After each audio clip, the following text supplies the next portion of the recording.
Hi, everyone. It has been a couple of minutes, and I wanted to pop on and share an exciting project that I've been working on. And it's called thechildrenAreComing.com.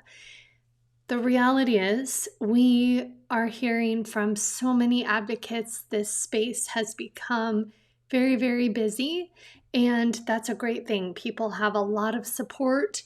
We are talking about these important issues, but the voices we really need to be listening to are the kids, the teenagers, the young adults who have aged out of the system. I've said for many years that when the kids age out of the system, they will be the change. Their voices are incredibly powerful. We need to be listening, we need to be amplifying their voices, and the children are coming. There is this disturbing industry that has surrounded the idea that children need two parents. And I agree that children, in a perfect world, children would have two parents. Every child deserves that. However, as a very brave young lady said, someone that I know and admire, her name is Maya. She's actually in Mexico. She fled with her mom and her siblings to escape a reunification camp. And it is terrifying when we have United States citizens fleeing to Mexico for protection. That should be a wake-up call for all of us. But Maya said, all children deserve parents, but not all parents deserve children. And that is so true. There are situations where a parent does not deserve a seat at the table. But this industry, it's very profitable, lucrative, and disturbing. They are forcing children into relationships with parents that they've rejected for valid reasons. Whether or not we agree with them, whether or not you agree with them, these children should be able to have a voice in their future. And when we are seeing cases where a parent has been accused of abuse or found to have abused a child, and we're still forcing that child to have a relationship with that parent, we have a problem.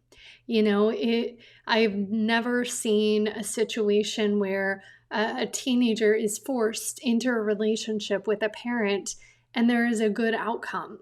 I think it actually creates more conflict. And when those kids are truly able to have a voice when they age out of the system, you're going to have a nightmare on your hands if you are trying to force that.